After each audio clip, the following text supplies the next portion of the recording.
আমি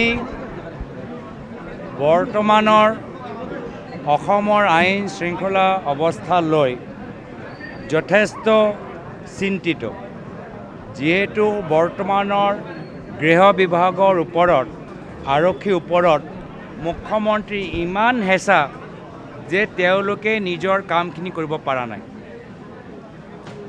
আৰু আমি দেখিছোঁ যে অনন্য ৰাজ্যত বিধানসভা নিৰ্বাচনৰ পূৰ্বে বাহিৰৰ ৰাজ্যৰ RSSৰ মানুহ গাঁৱে ভূঞে সোমাই তেওঁলোকৰ মানুহৰ মাজত সংঘাত সৃষ্টি কৰিবলৈ চেষ্টা কৰে, মানুহৰ মাজত ঘৃণাৰ ভাৱ সৃষ্টি কৰিবলৈ চেষ্টা কৰে।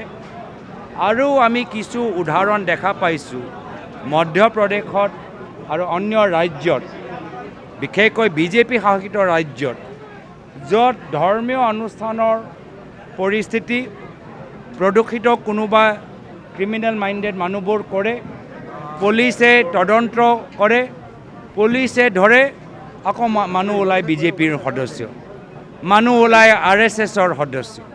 আৰু এইটো একো নতুন কথা নহয়, এইটো আমাৰ দিনতো কংগ্ৰেছৰ চৰকাৰ আছিল, তেতিয়াও আমি এনেকুৱা IB ইণ্টেলিজেন্সৰ ৰিপৰ্ট আমি পাইছিলোঁ।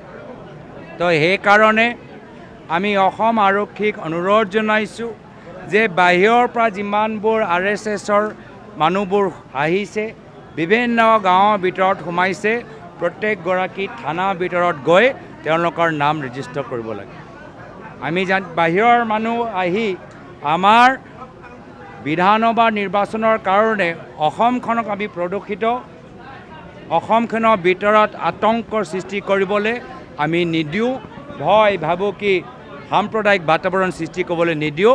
আমি সেইকাৰণে আজি এই সভাত অনুৰোধ জনাইছোঁ আৰু আপোনালোকৰ যোগেদি আমি কৈছোঁ যে অসম আৰক্ষী বাহিৰৰ পৰা অহা RSS, অসমৰ কোনোবা আছে আমাৰ কোনো ক'বলৈ নাই, কিন্তু বাহিৰৰ পৰা যিসকল RSSৰ মানুহবোৰ কাডাৰবোৰ বিভিন্ন ঠাইত আমি গম পাইছোঁ সোমাইছে, তেওঁলোকৰ ষ্টেচনৰ ভিতৰত থানাৰ ভিতৰত ৰেজিষ্ট্ৰেশ্যন হ'ব লাগে। মই এইখিনি কথা যোৱাকালি তামোলপুৰত কৈছোঁৱে যে BTRত আমি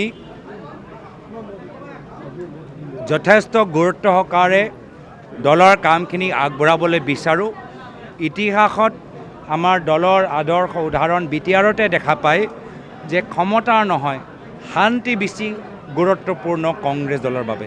সেইকাৰণে ক্ষমতা থকা সময়তো আমি নিজৰ দলৰ নহয়, তাত শান্তি সমন্বয় আমি কেনেদৰে বজাই ৰাখিব পাৰোঁ তাৰ বাবে বিভিন্ন শক্তি সংগঠনক আমি আগুৱাই লৈ গৈছোঁ। আৰু আজি ৰাইজে বিচাৰে কি নহয়, কংগ্ৰেছ দল BTRৰ ভিতৰত আৰু শক্তিশালী হওক। আমাৰ তৃণমূল কৰ্মীখিনিও বিচাৰে যে কংগ্ৰেছ দল BTR অঞ্চলত আৰু শক্তিশালী হওক।